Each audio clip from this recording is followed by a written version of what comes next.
이 집안에 시집 온 지 10년이 되던 해 시아버지 제사가 끝나자마자 남편이 서류를 탁 내려놓았습니다. 우리 이혼하자. 너랑 얼굴씩 마주하고 사는 거 지긋지긋해.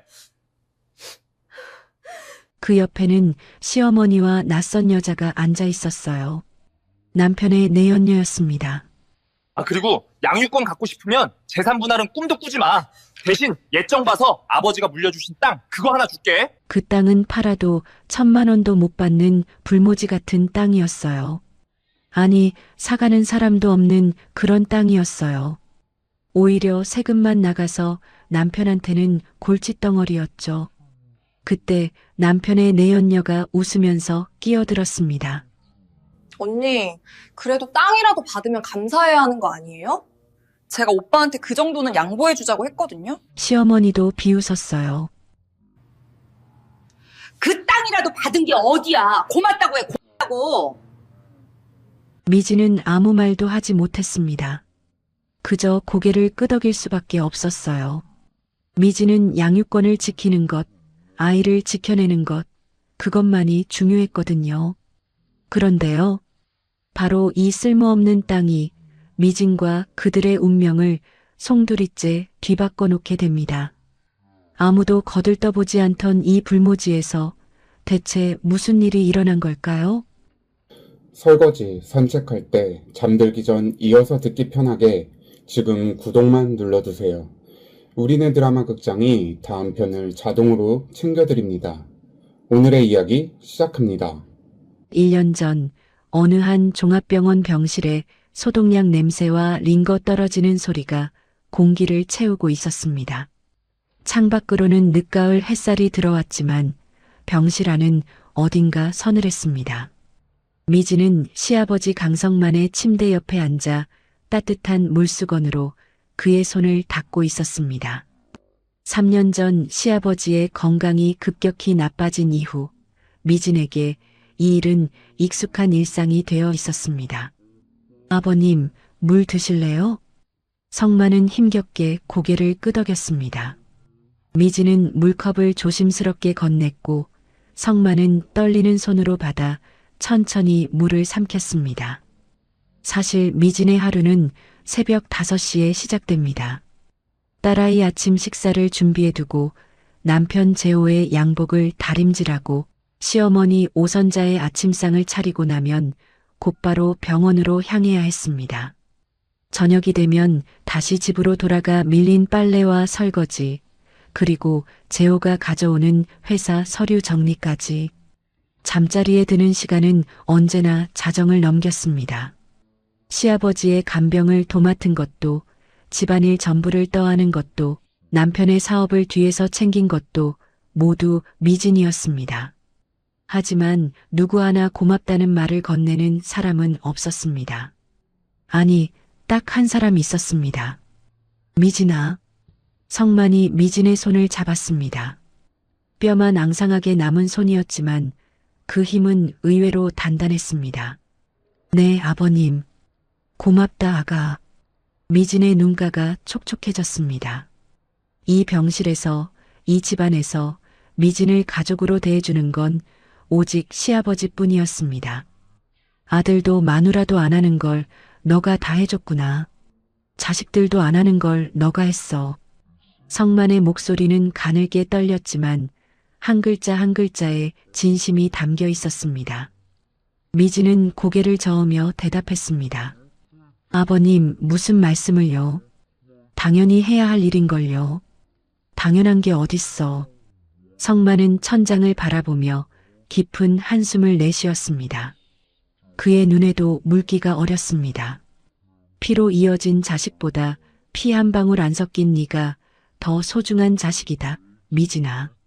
그 한마디에 미진은 결국 눈물을 참지 못했습니다. 입술을 꽉 깨물었지만 뺨을 타고 눈물이 흘러내렸습니다. 결혼 생활 10년 동안 들어보지 못한 말이었습니다. 성만은 힘겹게 고개를 돌려 미진을 똑바로 바라보았습니다. 흐릿해진 눈동자에 간절함이 담겨 있었습니다. 미진아, 내가 이 세상에 없을 때에 아버님, 그런 말씀 마세요. 곧 나으실 거예요. 미진이 황급히 말을 끊었지만 성만은 천천히 고개를 저었습니다. 자신의 몸 상태를 누구보다 잘 아는 사람이었습니다. 들어, 내가 항상 가지고 다니는 수첩 알지? 그거 너가 가져라. 수첩이요? 성만은 잠시 숨을 고른 뒤 말을 이었습니다. 말하는 것조차 힘겨워 보였지만 끝까지 전하려는 의지가 느껴졌습니다. 거기엔 내가 평생 모은 것들에 대한 메모가 있어. 가치가 있는 것들이야. 그걸 찾으면 내 회사 물려받지 않아도 그 이상으로 살아남을 수 있을 거다.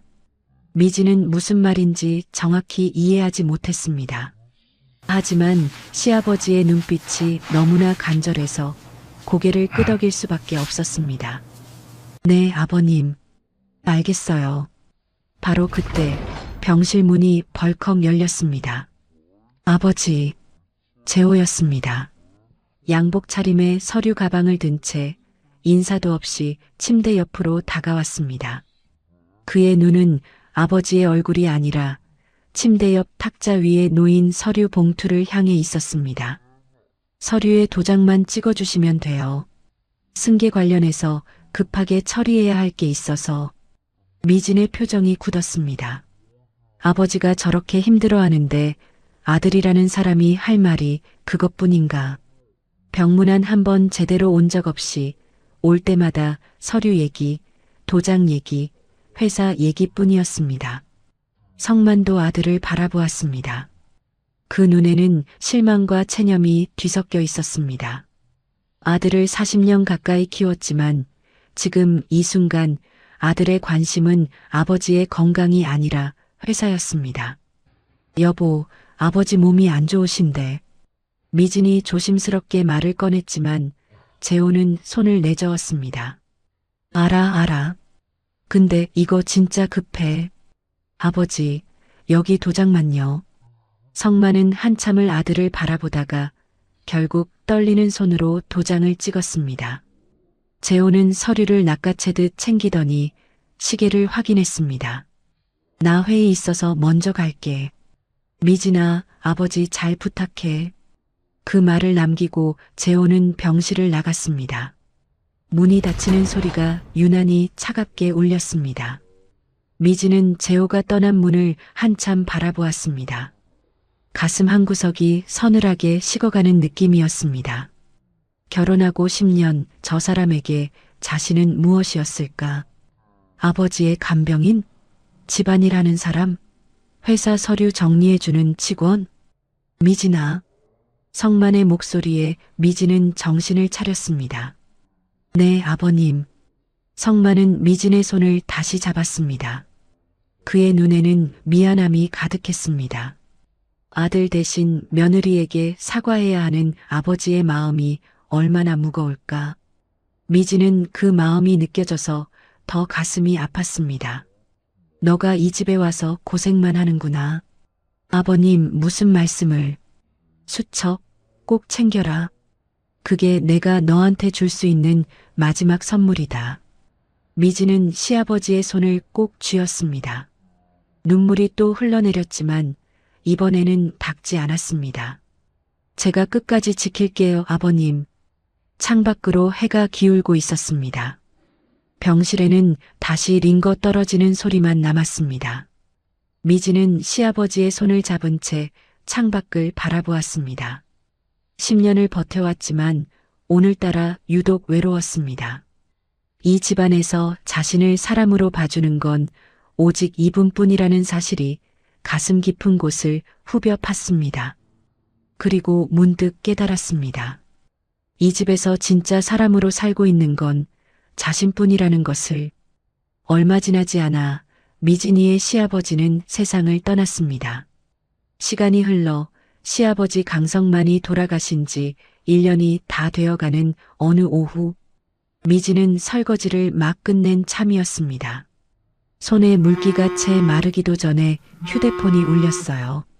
화면에 뜬 이름은 남편 재호. 받는 순간 짜증 섞인 목소리가 쏟아져 나왔습니다. 서류 봉투 안 가져왔어. 서재 책상 위에 있을 거야. 지금 당장 회사로 가져와. 미진은 잠깐 말을 잃었습니다. 지금 막 딸아이 유치원 하원 준비를 하려던 참이었거든요. 지금요? 아이 데리러 가야 하는데. 조금 늦어도 되잖아. 이거 오늘 중으로 처리해야 돼. 미진이 뭐라고 대꾸하기도 전에 뚝 전화가 끊겼어요. 한숨이 절로 나왔습니다. 내가 왜 이런 대우 받으면서 이런 심부름까지 해야 하지. 그 생각이 머릿속을 맴돌았지만 결국 서재로 향할 수밖에 없었어요. 책상 위에는 재호가 말한 서류 봉투가 덩그러니 놓여 있었습니다. 시어머니에게 아이 좀 봐달라고 전화를 걸었지만 돌아온 건 차가운 대답뿐이었어요. 내가 왜? 네가 알아서 해. 어머님, 아이가 유치원에서 기다리고 있어요. 저 혼자서는. 몰라, 나 바빠. 또 끊겼습니다. 미진은 한참을 휴대폰 화면만 들여다보았어요.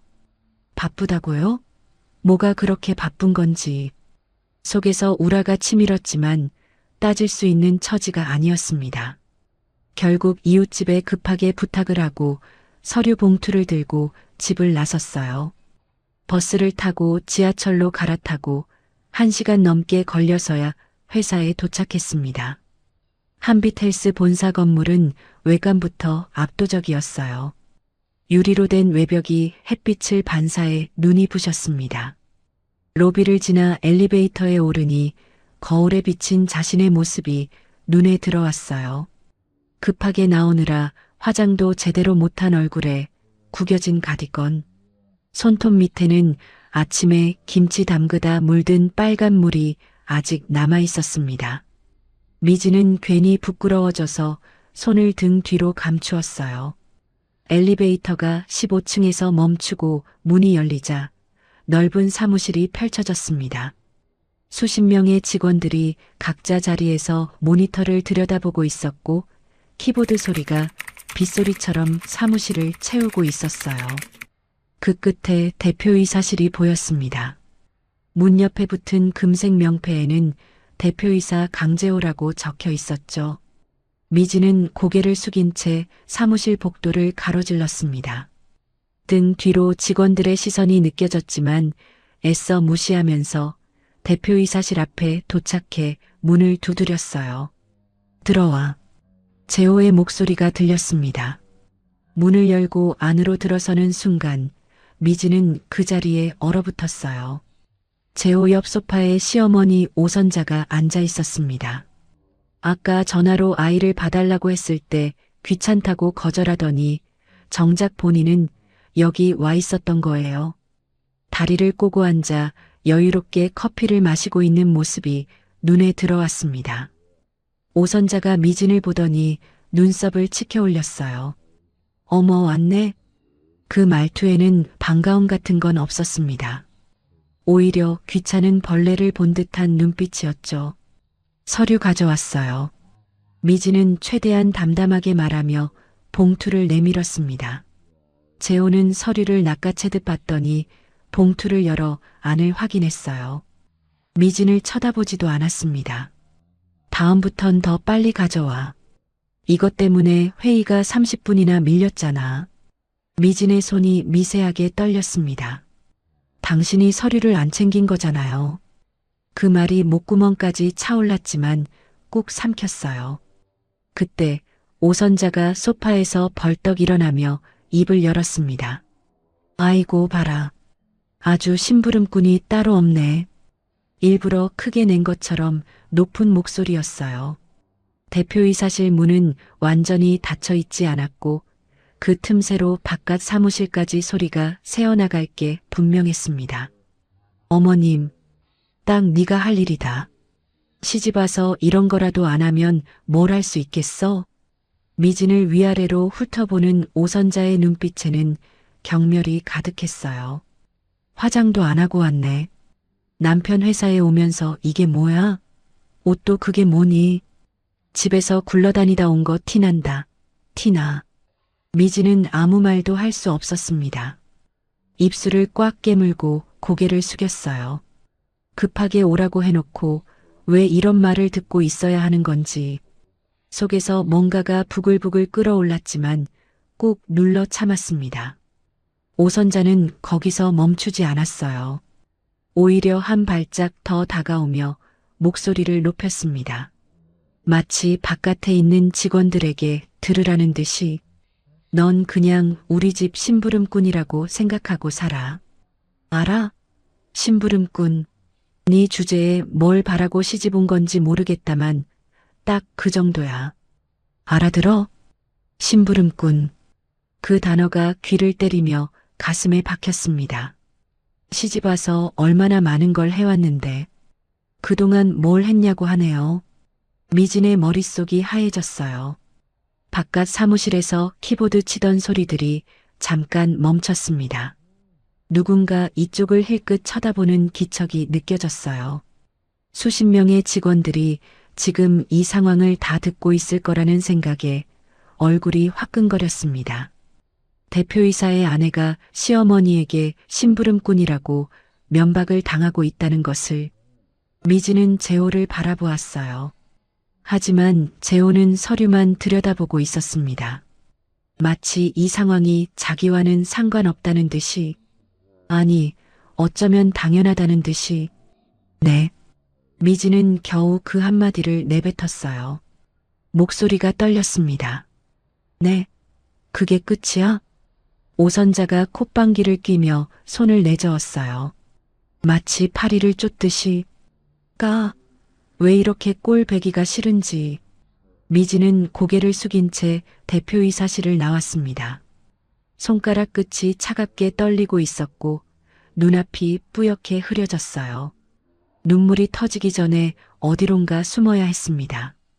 사무실 복도를 지나가는 동안 직원들은 고개를 숙이고 있었어요. 아무도 미진을 쳐다보지 않았지만 그 침묵이 오히려 더 날카롭게 느껴졌습니다. 다들 들었다는 뜻이었어요. 다들 알면서 모른 척하고 있다는 뜻이었죠. 저 사람들 눈에 자신은 어떻게 보일까? 대표이사 부인인데 시어머니한테 심부름꾼 소리를 듣는 불쌍한 여자? 아니면 그 정도 대접받아도 싼 사람? 미진은 고개를 더 숙이며 빠른 걸음을 옮겼습니다. 엘리베이터 앞을 지나쳤어요. 저기서 기다리다가 누군가와 마주치면 끝이었습니다.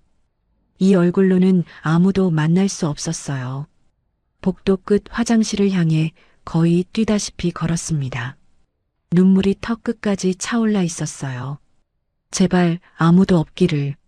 화장실 문을 밀고 들어가는 순간 참아왔던 것들이 한꺼번에 무너져 내렸습니다. 화장실 문이 닫히자마자 미진은 가장 안쪽 칸으로 뛰어들어갔어요. 문을 잠그고 변기 뚜껑 위에 주저앉는 순간 참아왔던 울음이 한꺼번에 터져 나왔습니다. 어깨가 들썩거렸어요. 소리가 새어나갈까봐 손으로 입을 틀어막았지만 흐느낌을 멈출 수가 없었습니다. 목 안에서 비명 같은 것이 올라왔지만 그것마저 삼켜야 했어요. 누가 들으면 안 됐습니다. 저 바깥에는 수십 명의 직원들이 있었고 그들 중 누구도 미진의 편이 아니었으니까요. 심부름꾼, 그 말이 머릿속에서 맴돌았습니다. 시집 와서 모든 걸 다 했어요. 새벽부터 밤까지 쉬는 날 없이 일했습니다. 시아버지 병원에 매일 다녔고 시어머니 입맛에 맞춰 밥상을 차렸고 남편 양복을 다림질하고 구두를 닦았어요. 회사 서류까지 정리해주면서 아내니까 당연하다고 그렇게 생각했습니다. 누가 알아주길 바란 적은 없었어요. 그저 가족이니까, 같이 사는 사람들이니까 그 마음 하나로 버텨왔습니다. 그런데 심부름꾼이라니. 미진은 무릎에 얼굴을 묻고 한참을 울었어요. 눈물이 마를 때까지, 더 이상 나올 것이 없을 때까지. 화장실 타일 바닥에 냉기가 발끝으로 스며들었지만 그것조차 느껴지지 않았습니다. 얼마나 지났을까요? 화장실 문이 열리는 소리가 들렸어요. 누군가 들어왔습니다. 미진은 숨을 죽였어요. 발소리가 세면대 쪽으로 향했다가 다시 멀어지더니 문이 닫혔습니다. 미진은 조심스럽게 칸 문을 열고 나와 거울 앞에 섰어요. 거울 속 얼굴은 엉망이었습니다. 눈이 퉁퉁 부어 있었고 코끝은 빨갛게 달아올라 있었어요. 눈 밑에는 번진 화장이 검게 얼룩져 있었습니다. 38살인데 거울 속 여자는 40도 훌쩍 넘어 보였어요. 이게 정말 나인가? 미지는 한참을 거울을 들여다보았습니다. 언제부터 이렇게 됐을까? 미지는 자신의 얼굴을 한참 들여다보았습니다. 결혼 전에는 피부가 좋다는 소리를 들었어요. 눈웃음이 예쁘다는 말도 들었습니다. 지금은 어떤가요? 주름이 깊어졌고 눈가에는 다크서클이 짙게 깔렸어요. 입꼬리는 언제부턴가 아래로 처져 있었습니다. 수도꼭지를 틀어 차가운 물로 얼굴을 씻었어요. 1번, 2번, 3번. 물이 턱을 타고 흘러내렸습니다. 손으로 볼을 문지르며 부기를 가라앉히려 했지만 쉽게 빠지지 않았어요. 거울을 다시 보니 조금 나아지긴 했지만 울었다는 티가 여전히 났습니다. 눈자위가 벌겋게 부어올라 있었어요. 괜찮아. 미진은 거울 속 자신에게 말했습니다. 괜찮아, 김미진. 목소리가 떨렸어요. 괜찮지 않았습니다. 하나도 괜찮지 않았어요. 하지만 이 얼굴로 사람들 앞에 나갈 수는 없었습니다. 특히 아까 그 직원들 앞에는요. 그 사람들이 수군거리는 모습이 눈에 선했어요. 사모님 울고 나왔대. 시어머니한테 혼나고 화장실에서 울었대. 화장실을 나서니 복도 끝에 엘리베이터가 보였습니다. 하지만 저기서 기다리다가 누군가와 마주치면 어쩌죠? 이 부은 얼굴로 안녕하세요 하고 인사해야 하나. 그 생각만으로도 숨이 막혔어요. 시선을 돌리니 반대편에 비상계단 문이 있었습니다. 미지는 계단 쪽으로 발걸음을 옮겼어요. 15층이면 내려가는데 한참 걸리겠지만 그게 나았습니다. 아무도 안 마주치는 게 나았어요. 계단문 앞에 도착해 손잡이를 잡는 순간 문 너머에서 목소리가 들렸습니다. 여기 사람 없지? 재호 목소리였어요. 미지는 손잡이를 잡은 채 멈췄습니다. 없어. 걱정 마. 여자 목소리가 대답했어요. 낯선 목소리였습니다. 아니, 어디서 들어본 것 같기도 했어요. 자기. 여자가 애교 섞인 말투로 불렀습니다. 미진의 심장이 쿵 내려앉았어요. 자기라고? 그래서 그 여자 언제 내쫓을 거야? 나 자기랑 같은 집에 살고 싶어. 숨이 멎는 것 같았습니다. 그 여자가 누구를 말하는 건지 물어볼 필요도 없었어요. 재호가 낮게 웃었습니다. 그 웃음소리가 계단통에 울려 퍼졌어요. 조금만 더. 제사 끝나면 정리돼. 정리. 재호는 정리라고 했습니다. 마치 오래된 물건을 버리듯 필요 없는 서류를 폐기하듯 그렇게 말했어요. 에이, 자기 맨날 조금만 더 그러잖아. 여자가 투덜거렸어요. 나 기다리는 거 싫어. 빨리. 알았지? 알았어, 수경아. 수경? 미지는 그 이름을 마음속에 새겼습니다. 한수경. 아까 대표실에서 스쳐 지나간 여직원의 얼굴이 떠올랐어요. 대표실 앞에서 서류를 들고 서 있던 사람.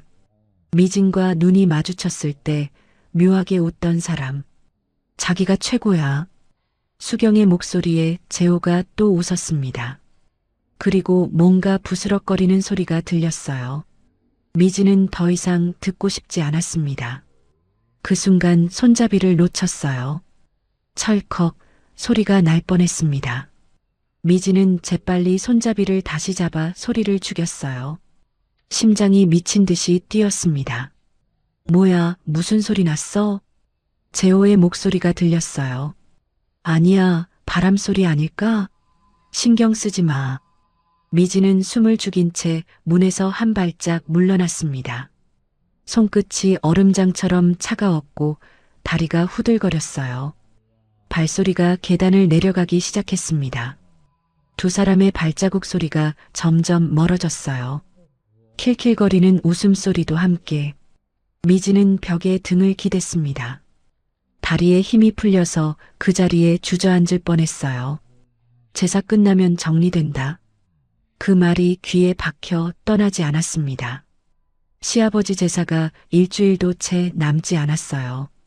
그날이 지나면 자신은 이 집에서 쫓겨나는 걸까요? 아, 그래서였구나. 미지는 천천히 이해했어요. 시어머니가 왜 그토록 자신을 막대했는지, 남편이 왜 자신을 사람 취급하지 않았는지, 왜 심부름꾼이라고 불렀는지, 왜 직원들 앞에서 망신을 줬는지 이미 다 정해져 있었던 것입니다.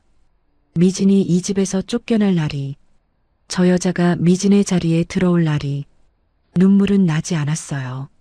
아까 화장실에서 다 쏟아버려서 그런지 아니면 너무 큰 충격에 눈물조차 마른 건지 미진의 눈은 건조하게 빛났습니다. 그 눈빛 속에 뭔가 다른 것이 피어오르고 있었어요. 미진은 주먹을 꽉 쥐었습니다. 좋아. 정리한다고? 그래, 해봐. 아이가 있었어요. 6살 딸. 세상에서 가장 소중한 존재. 그 아이만은 지켜야 했습니다. 무슨 일이 있어도. 미진은 계단문을 등지고 엘리베이터 쪽으로 걸어갔어요. 부은 눈이고 뭐고 상관없었습니다. 지금 미진의 머릿속에는 오직 한 가지 생각뿐이었어요. 저 사람들이 어떤 사람인지 똑똑히 봤다. 이제 내가 어떻게 해야 할지도 알겠다. 미진이의 손은 더 이상 떨리지 않았습니다. 시아버지 강성만이 돌아가신 지 딱 1년이 되는 날이었습니다. 미진은 새벽 4시부터 부엌에 서 있었어요. 전 부치고 나물 무치고 탕 끓이고 제사상에 올라갈 음식들을 혼자서 준비했습니다. 손가락이 얼얼했지만 멈출 수가 없었어요. 동태전, 두부전, 고사리나물, 시금치나물, 도라지나물. 시아버지가 생전에 좋아하시던 것들을 하나하나 정성껏 만들었습니다. 시어머니 오선자는 거실 소파에 앉아 TV를 보고 있었고 재호는 아이의 모습을 보이지 않았어요. 가끔 부엌을 지나가면서 밥 됐어? 하고 묻는 게 전부였습니다. 저녁 8시 제사상을 차리고 절을 올렸어요. 재호는 건성으로 2번 절하고는 휴대폰을 꺼내 들었고 오선자는 제사 내내 한숨만 쉬었습니다. 아버님, 저라도 제대로 모시겠습니다.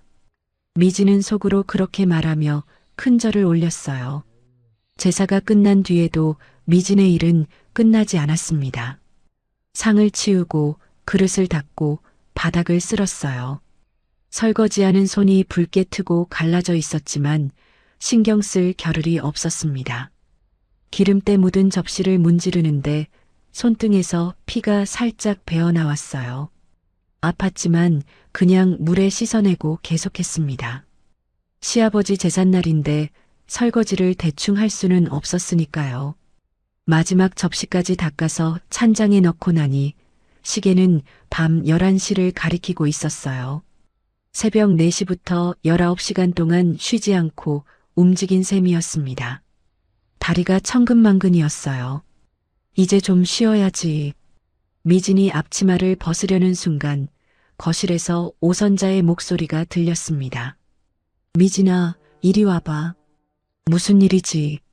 미진은 지친 몸을 이끌고 거실로 향했어요. 거실에 들어서는 순간 미진은 걸음을 멈췄습니다. 소파에 오선자와 재호가 나란히 앉아 있었어요. 그리고 그 옆에 언제 왔는지도 모르게 한수경이 앉아 있었습니다. 마치 손님처럼, 아니 이 집의 식구처럼 자연스럽게 다리를 꼬고 앉아 커피를 마시고 있었어요. 마치 자기 집인 것처럼. 미진의 심장이 쿵 내려앉았어요. 왜 저 여자가 시아버지 제삿날에 이 집에 있는 거지? 하지만 곧 깨달았습니다. 오늘이 그날이구나. 계단에서 들었던 그 말, 제사 끝나면 정리된다던 그 말이 현실이 되는 날. 앉아. 오선자가 턱짓으로 맞은편 의자를 가리켰습니다. 미지는 천천히 앉았어요. 다리가 후들거렸지만 내색하지 않으려 애썼습니다. 내 남편이 너를 하도 이뻐해서 우리가 참고 산 거야. 오선자가 입을 열었습니다. 그 목소리는 차갑기 그지없었어요. 1년 전 병실에서 시아버지가 미진의 손을 잡고 했던 말이 떠올랐습니다. 피로 이어진 자식보다 너가 더 소중한 자식이다. 그 말 때문에 시어머니가 미진을 더 미워했던 걸까요? 이제 그 사람도 없으니까 끝이야. 나가. 미진은 숨이 턱 막혔습니다. 예상했던 순간이었어요. 계단에서 들은 그 대화. 제사 끝나면 정리된다던 그 말. 하지만 막상 직접 듣고 나니 머릿속이 하얘졌습니다. 아무리 각오하고 있었어도 이렇게 쉽게 내쫓길 줄은 몰랐어요. 재호가 테이블 위에 서류 뭉치를 탁 내려놓았어요. 미진아, 우리 이혼하자.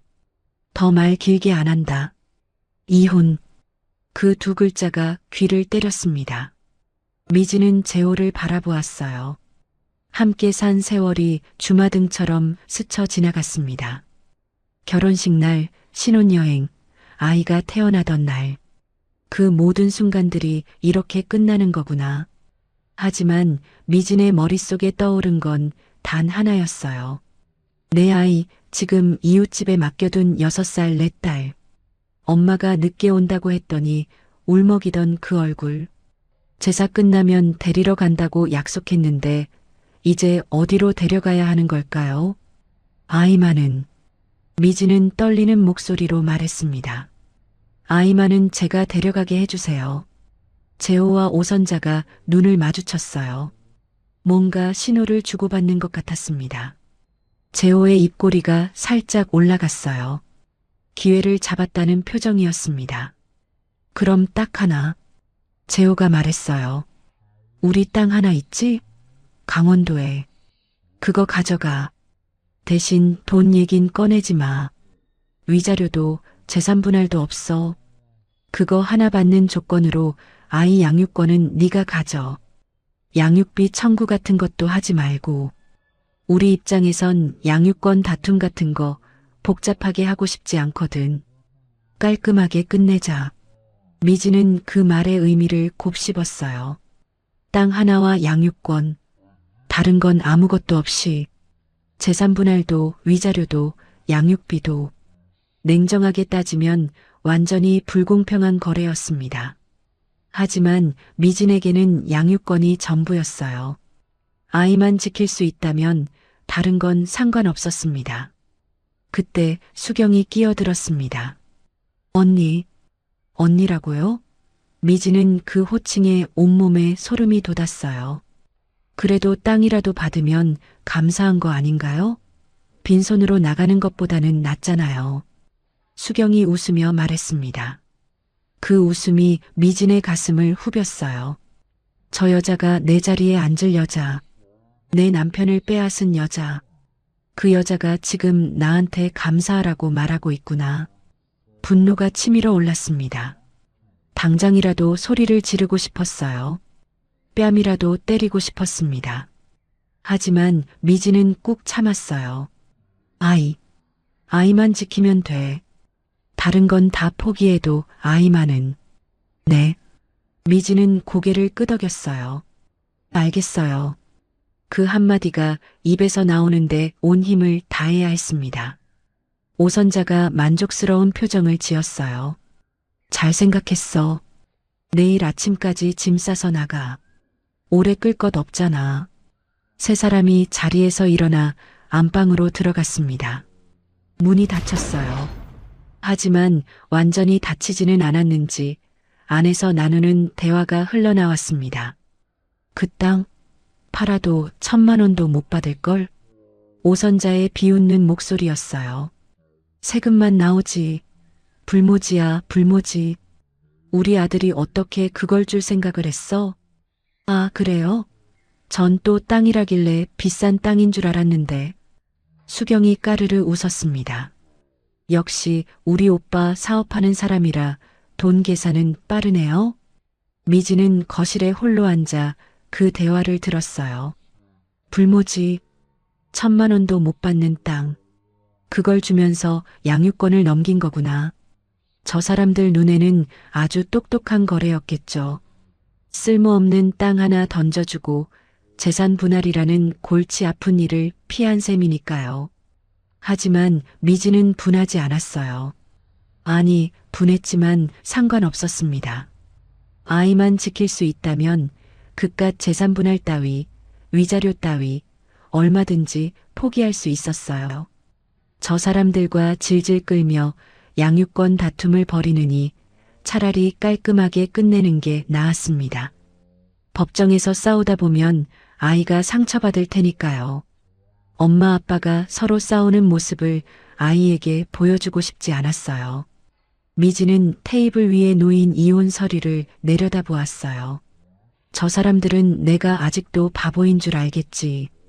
땅 하나 받고 꼬리 내린 불쌍한 여자라고 생각하겠지. 고개를 들었습니다. 안방 쪽에서 여전히 웃음소리가 흘러나왔어요. 세 사람이 함께 웃고 있었습니다. 마치 무슨 축제라도 되는 것처럼. 그래, 바보처럼 보여도 좋아. 지금은 그게 나아.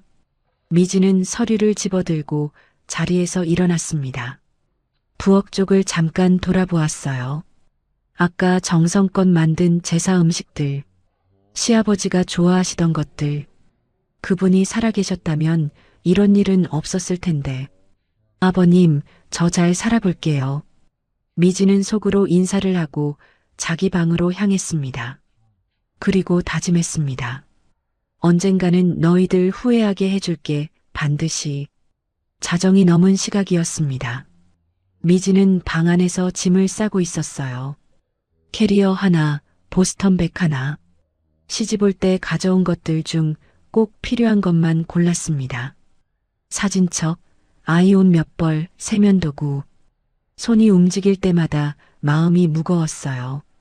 이 집에서 보낸 세월이 고작 이 정도 짐으로 정리되는구나 싶었습니다. 쿵, 마당에서 소리가 났어요. 누군가 짐을 내던지는 소리였습니다. 이것도 갖다 버려. 이딴 것들 뭐에 쓴다고 쌓아뒀어. 오선자의 목소리가 창문 너머로 들렸어요. 미진이 창밖을 내다보니 결혼할 때 해온 혼수들이 마당에 나뒹굴고 있었습니다. 그릇 세트, 이불, 화장대. 비싼 건 아니었지만 친정 어머니가 새벽 시장 돌아다니시며 하나하나 장만해 주신 것들이었어요. 아버지는 돈이 없어 미안하다며 고개를 숙이셨고 어머니는 좋은데 시집 간다고 얼마나 기뻐하셨는지. 어머니, 그건 제 거예요. 미진이 방문을 열고 나가려는데 재호가 복도에 서서 앞을 막았어요. 건드리지 마. 내일 아침에 나가면서 가져가든지 해. 소란 피우지 말고. 재호는 그 말만 하고 안방으로 들어가 버렸습니다. 방문이 쾅 닫혔어요. 그 안에서 수경의 웃음소리가 새어나왔습니다. 미지는 복도에 서서 마당 쪽을 바라보았어요. 어머니가 해주신 혼수들이 저렇게 버려지고 있는데 아무것도 할 수 없었습니다. 주먹을 꽉 쥐었지만 소용없었어요. 지금 나가서 항의하면 아이 양육권 약속마저 뒤집힐지 모른다는 생각이 발목을 잡았습니다. 방으로 돌아와 다시 짐을 쌌어요. 손이 덜덜 떨렸습니다. 분한 건지 서러운 건지 모를 감정이 가슴을 짓눌렀어요. 그때 옷장 안쪽에서 뭔가 눈에 들어왔습니다. 시아버지의 점퍼였어요. 미지는 멈칫했습니다. 시아버지 돌아가시고 나서 옷들을 대부분 정리했는데 이 점퍼만 남겨뒀었어요. 시어머니가 버리라고 성화를 부렸지만 차마 손이 가지 않았습니다. 몰래 옷장 깊숙이 넣어둔 거였어요. 미지는 점퍼를 꺼내 손으로 천천히 만져보았습니다. 낡고 해진 카키색 점퍼였어요. 시아버지가 병원 다니실 때 자주 입으시던 거예요. 지퍼 부분이 달아 있었고 소매 끝이 해져 있었습니다. 세탁을 몇 번이나 했는데도 어딘가 시아버지 채취가 남아있는 것 같았어요. 아버님, 미진의 입술이 떨렸습니다.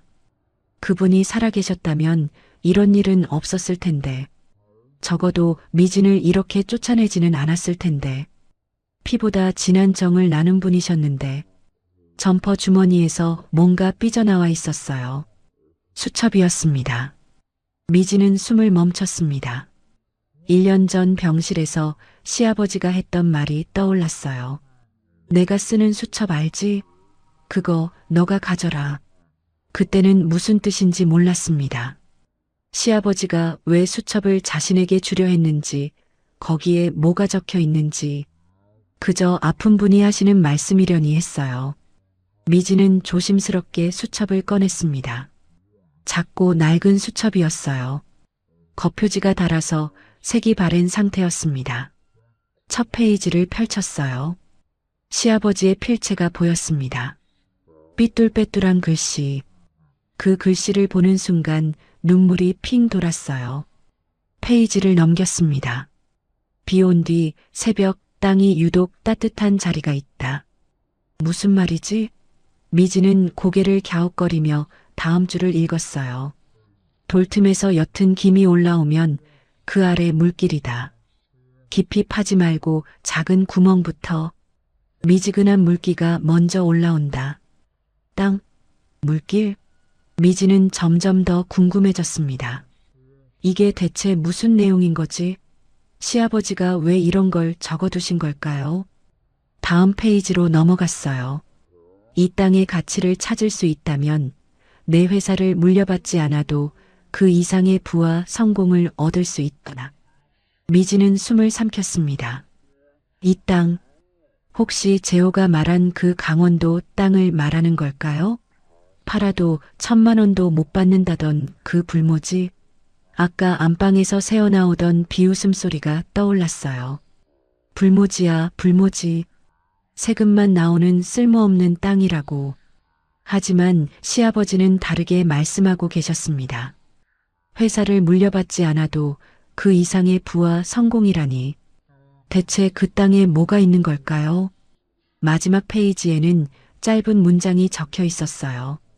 재호는 욕심이 앞서 사람을 이용하려 든다. 기록을 남겨라. 미지는 한참 동안 그 문장을 들여다보았습니다. 시아버지는 아들의 본성을 알고 계셨던 거예요. 그래서 미진에게 이 수첩을 남기신 거구나. 눈물이 흘러내렸어요. 돌아가시면서까지 자신을 걱정해 주신 분. 피 한 방울 섞이지 않았지만 진짜 가족처럼 대해 주신 분. 그분이 남긴 마지막 선물이 이 수첩이었습니다. 미지는 수첩을 가슴에 꼭 안았어요. 종이 냄새와 함께 시아버지의 온기가 전해지는 것 같았습니다.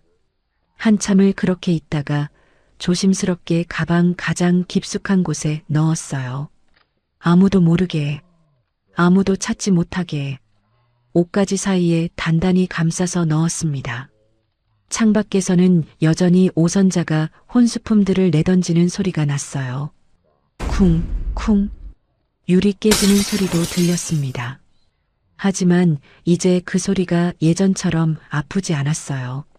가슴 한켠에 시아버지가 남겨주신 것이 있으니까 혼자가 아니라는 생각이 들었습니다. 미지는 눈물을 손등으로 훔치고 일어섰어요. 아버님이 남겨주신 거니까 뭔가 있을 거야. 반드시. 캐리어 손잡이를 잡고 가방을 어깨에 맸습니다. 방 안을 한번 둘러보았어요. 이 방에서 얼마나 많은 밤을 뜬 눈으로 지새웠는지 이제 다시는 돌아오지 않을 거예요. 복도를 지나 현관으로 향했습니다. 뒤돌아보지 않았어요. 살아남겠다. 아이와 함께. 반드시. 문을 열고 나서는 미진의 눈빛은 더 이상 흔들리지 않았습니다. 미진이 집을 나오고 며칠이 지난 후 유일한 재산인 불모지 땅을 보러 나섰습니다. 강원도 산골 시외버스를 타고 4시간, 마을버스로 갈아타고 1시간, 거기서 또 한참을 걸어야 했습니다. 포장도로가 끝나고 흙길이 시작되었고 그 흙길마저 끊기는 곳에 그 땅이 있었어요. 도착한 미지는 말을 잃었습니다. 돌밭이었어요. 크고 작은 바위들이 여기저기 박혀 있었고 그 사이로 잡초만 드문드문 자라 있었습니다. 나무 한 그루 제대로 서 있지 않았어요. 바람은 차갑고 스산했습니다. 11월 말의 산골은 이미 한겨울처럼 쌀쌀했어요. 미지는 발로 땅을 몇 번 굴러보았어요. 딱딱하고 메마른 흙이 신발 밑에서 부서졌습니다. 여기가 10년 결혼 생활 끝에 재산 분할로 받은 땅. 이 돌밭이 전 재산이라니. 팔아도 1,000만 원도 못 받는다더니 사갈 사람이나 있을까? 오선자가 비웃던 말이 떠올랐어요. 불모지야, 불모지. 그 말이 틀리지 않았습니다. 아니, 오히려 1,000만 원도 비싼 것 같았어요. 누가 이런 땅을 사겠어요. 이러니 이 땅을 줬구나 싶었죠. 6살 딸은 이웃 마을 민박집에 맡겨두고 왔습니다. 아이에게 이런 모습을 보여줄 수 없었어요. 엄마가 막막해하는 모습을, 엄마가 무너지는 모습을. 미지는 그 자리에 쪼그려 앉았습니다. 바람이 뺨을 스쳤어요. 차가웠습니다. 여기서 뭘 하지? 서울로 돌아갈까? 하지만 서울에는 갈 곳이 없었어요. 친정 부모님은 몇 년 전 돌아가셨고 친구들에게 손 벌리기도 민망했습니다. 가방에서 수첩을 꺼냈습니다. 시아버지가 남긴 그 수첩. 이 땅의 가치를 찾을 수 있다면 내 회사를 물려받지 않아도 그 이상의 부와 성공을 얻을 수 있구나. 미지는 그 문장을 몇 번이고 읽었어요. 대체 이 땅에 무슨 가치가 있다는 걸까요? 어디를 봐도 돌과 잡초뿐인데. 페이지를 넘겼습니다. 비 온 뒤 새벽 땅이 유독 따뜻한 자리가 있다. 따뜻한 자리. 미지는 고개를 들어 주변을 둘러보았어요. 이 차가운 돌밭에 따뜻한 자리가 있다고? 그날부터 미지는 땅을 파기 시작했습니다. 수첩에 적힌 대로 했어요. 비가 온 다음 날 새벽 맨손으로 땅을 만져보았습니다. 돌틈마다 손을 넣어 온기를 찾았어요. 하지만 어디를 만져도 차갑기만 했습니다. 이틀이 지나고 사흘이 지났어요. 손이 트고 갈라졌습니다. 손톱 밑에 흙이 들어가 골랐어요. 무릎이 까져서 바지에 피가 배었고 허리가 끊어질 것 같았습니다. 밤에는 민박집으로 돌아가 딸아이를 안고 잤어요. 아이의 체온이 유일한 위안이었습니다. 나흘째 되던 날, 아침부터 비가 내렸어요. 미지는 우산도 없이 땅을 파다가 결국 삽을 내려놓고 울었습니다. 아버님, 대체 뭘 찾으라는 거예요? 여기엔 아무것도 없어요. 포기하고 싶었어요. 차라리 이 땅을 싸게라도 팔고 그 돈으로 서울 외곽에 작은 방이라도 구할까? 그런 생각이 들었습니다. 수첩을 다시 펼쳤어요. 빗물에 젖어 글씨가 번졌습니다. 돌틈에서 옅은 김이 올라오면 그 아래가 바로 물길이다. 김. 미지는 그 단어에 시선이 멈췄어요. 김이 올라온다고? 언제? 어디서? 그동안은 낮에만 땅을 팠는데 혹시 시간대가 다른 걸까요? 5째 날 새벽이었습니다. 밤새 비가 내렸어요. 새벽녘에 비가 그치고 미지는 잠을 설친 채 땅으로 나갔습니다. 새벽 4시. 아직 어둑어둑한 시간이었어요. 차가운 공기가 폐를 찔렀습니다. 손전등 하나의 의지에 돌밭을 걸었어요. 마지막이다. 오늘도 못 찾으면 포기하자. 미지는 그렇게 마음먹었습니다. 무작정 걸었어요. 돌밭 이곳저곳을 헤매며 땅을 만져보았습니다. 차갑고 차갑고 또 차갑고 손이 얼얼해질 때쯤 어느 지점에서 손이 멈췄어요. 덜 차가웠습니다. 미지는 숨을 멈추고 그 자리에 손을 댔어요. 분명히 다른 곳보다 따뜻했습니다. 미세하게 하지만 확실하게. 심장이 두근거렸어요. 수첩을 다시 꺼내 읽었습니다. 깊이 파지 말고 작은 구멍부터. 미지근한 물기가 먼저 올라온다. 미지는 삽을 들었어요. 작게 조심히. 수첩에 적힌 대로 작은 구멍부터 팠습니다. 흙을 한 삽, 두 삽 걷어냈어요. 손끝에 뭔가 스며드는 느낌이 들었습니다. 물기였어요. 차갑지 않은, 추운 날씨에 어울리지 않는 미지근한 물기. 미지는 손을 멈추고 구멍 안을 들여다보았어요. 흙 사이로 물이 조금씩 스며 나오고 있었습니다. 조금 더 팠어요. 물이 주르륵 고이기 시작했습니다. 구멍 안에서 옅은 김이 피어올랐어요. 새벽 찬 공기와 만나 하얗게 피어오르는 수증기. 따뜻한 물이었습니다. 미지는 떨리는 손으로 물에 손가락을 담갔어요. 미지근한 온기가 손끝을 감쌌습니다. 목욕탕 물 같은 온도였어요. 아니, 그보다 조금 더 따뜻했습니다. 나흘 동안 차가운 흙을 파헤치던 손이 녹아드는 것 같았어요. 온천수. 그 순간 미지는 무릎이 풀려 그 자리에 주저앉았습니다. 입을 손으로 틀어막았어요. 울음이 터져 나왔습니다. 멈출 수가 없었어요. 어깨가 들썩거렸습니다. 기쁜 건지 억울한 건지 모를 감정이 한꺼번에 쏟아졌어요. 시아버지가 남긴 수첩. 그 안에 적힌 이상한 문장들. 이게 이런 뜻이었구나. 이 땅 아래 온천수가 있다는 걸 시아버지는 알고 계셨던 거예요. 시아버지는 재호가 이 땅을 미진에게 버리듯이 줄 거란 걸 아셨던 걸까요? 재호는 그것도 모르고 쓰레기 땅이라며 넘겼고, 살 수 있겠다. 미진은 흐느끼며 중얼거렸어요. 진짜로 살 수 있겠다. 아이랑 같이. 한참을 울었습니다. 새벽 산골에 미진의 울음소리만 울려 퍼졌어요. 하늘이 조금씩 밝아오고 있었습니다. 동쪽 하늘이 붉게 물들었어요. 눈물을 닦고 일어섰습니다. 구멍에서는 여전히 따뜻한 물이 솟아나고 있었어요. 옅은 김이 새벽 공기 속으로 피어올랐습니다. 미지는 주변을 둘러보았어요. 아무도 없었습니다. 이 외진 산골까지 찾아올 사람은 없었어요. 하지만 만약 이 사실이 알려지면 재호와 오선자가 떠올랐습니다. 불모지라고 비웃으며 넘겼던 사람들. 온천수가 있다는 걸 알면 어떻게 나올까요? 이혼 서류에 하자가 있다느니 재산 분할을 다시 해야 한다느니 난리를 칠 게 뻔했어요. 소문내면 뺏긴다. 미지는 낮은 목소리로 중얼거렸습니다. 지켜야 해. 이건 아버님이 나한테 남긴 거야. 아이한테 물려줄 거야. 구멍 위에 돌과 잡초를 덮어 흔적을 감췄어요. 아무도 모르게, 아무도 찾지 못하게. 위치만 머릿속에 단단히 새겼습니다.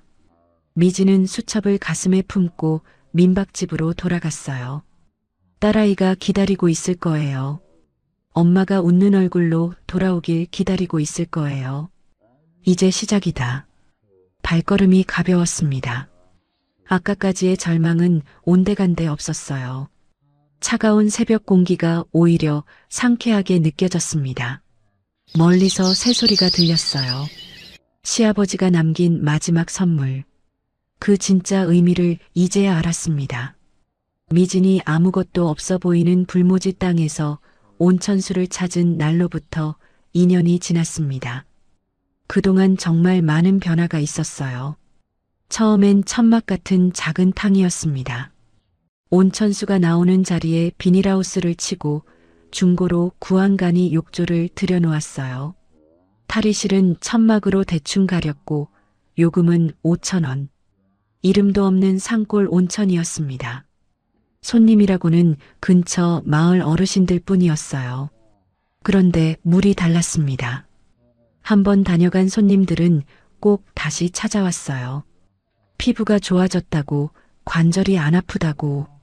어느 할머니는 무릎이 시큰거려서 잠을 못 잤는데 여기 다니고 나서 편하게 잔다며 손을 꼭 잡아주셨어요. 아토피가 심했던 아이가 나았다면서 엄마가 찾아와 울먹인 적도 있었습니다. 입소문은 마을에서 읍내로, 읍내에서 시내로 퍼져나갔어요. 주말이면 외지에서 차를 몰고 오는 손님들도 생겼습니다. 비닐하우스 안에 사람이 바글바글했어요. 그러던 어느 날 낯선 손님이 찾아왔습니다. 양복을 빼입은 중년 남자. 서울에서 온 투자자였어요. 온천수 수질이 워낙 좋다는 소문을 듣고 직접 확인하러 왔다고 했습니다. 미진이 보관하고 있던 수질 검사 결과지를 보더니 눈이 휘둥그레졌어요. 이 정도 수질이면 전국에서 손꼽힐 겁니다. 여기 제대로 개발하면 대박이에요. 그렇게 대규모의 투자가 시작되었습니다. 이후 몇몇의 투자자가 투자에 합류했습니다. 물론 순탄하지만은 않았어요. 공사 중간에 자금이 부족해서 멈출 뻔한 적도 있었습니다. 투자자가 약속한 돈이 2달이나 늦어지면서 인부들 월급을 못 줄 위기였어요. 이러다 공사판이 아예 멈추겠다 싶어 밤잠을 설쳤습니다. 결국 미진은 민박집 아주머니에게 무릎까지 꿇고 생활비로 쓸 돈을 빌렸어요. 그 달은 미진과 딸이 라면으로 끼니를 때웠습니다. 아이에게 미안해서 몰래 눈물을 흘렸어요. 인허가 문제로 공사가 석 달이나 중단된 적도 있었습니다. 서류가 미비하다며 군청에서 허가를 보류했어요. 매일 관청을 찾아가 사정하고 서류를 다시 만들고 또 찾아가고 담당 공무원 얼굴을 얼마나 봤는지 얼굴을 외울 지경이었어요. 그 석 달 동안 미진은 잠도 제대로 자지 못했습니다. 건설업체가 부도나서 공사가 중단된 적도 있었어요. 새 업체를 구하느라 발품을 팔아야 했습니다. 사기꾼한테 당할 뻔한 적도 있었고 자재비 떼먹으려는 업자와 싸운 적도 있었어요. 그래도 포기하지 않았습니다. 힘들 때마다 딸아이 얼굴을 떠올렸습니다. 어느덧 8살이 된 아이는 학교에 다니기 시작했어요. 엄마가 새벽에 나가고 밤늦게 돌아와도 투정 한번 부리지 않았습니다. 엄마 힘내라고 쪽지를 써서 가방에 넣어주는 아이. 그 쪽지 하나가 미진을 버티게 했어요. 그렇게 2년이 흘렀습니다. 그리고 드디어 오늘 온천 리조트 그랜드 오픈 날이었어요. 미진은 로비 한가운데 서서 주변을 천천히 둘러보았습니다. 넓은 주차장에는 셔틀버스 2대가 대기하고 있었어요. 버스 옆면에는 청산 온천 리조트라는 글씨가 선명했습니다. 로비는 높은 천장에 통유리 창으로 되어 있어서 바깥 풍경이 한눈에 들어왔어요. 원목으로 꾸민 인테리어가 따뜻한 느낌을 주었습니다. 로비 너머로 노천탕이 보였어요. 바위를 자연스럽게 배치한 탕에서 김이 모락모락 피어올랐습니다. 숙소동 4채가 산 중턱을 따라 예쁘게 자리 잡고 있었고 산책로가 숙소들을 연결하고 있었어요. 청산 온천 리조트. 로비 위에 걸린 간판을 올려다보았습니다. 2년 전 돌밭이었던 그 땅이 이렇게 변했어요. 천막 비닐하우스에서 시작한 곳이 5성급 리조트가 되었습니다. 믿기지 않았어요. 대표님, 직원들 모였습니다. 매니저가 다가와 말했어요. 미진은 고개를 끄덕이고 직원들 앞으로 걸어갔습니다. 수십 명의 직원이 로비에 모여 있었어요. 대부분 근처 마을 분들이었습니다. 온천탕 청소하시는 아주머니, 식당에서 밥하시는 할머니, 시설 관리하시는 아저씨, 동네 청년들. 서울에서 데려온 사람은 한 명도 없었어요. 오늘부터 저희 리조트가 정식으로 문을 엽니다. 미진이 입을 열었습니다. 손님께는 예의를 다해주세요. 그리고 마을 분들께는 늘 감사한 마음을 잊지 말아주세요. 저희가 여기 자리 잡을 수 있었던 건 마을 분들 덕분이에요. 직원들이 고개를 끄덕였어요. 열심히 하겠습니다. 대표님, 대표님. 그 호칭이 아직도 어색했습니다. 2년 전까지만 해도 심부름꾼 소리를 듣던 사람이었는데 직원들이 각자 자리로 흩어지고 미지는 로비 한쪽 소파에 앉았어요. 가방에서 낡은 수첩을 꺼냈습니다. 시아버지가 남긴 그 수첩. 페이지를 넘기다가 한 문장에서 멈췄어요. 재호는 욕심이 앞서 사람을 이용하려 든다. 기록을 남겨라.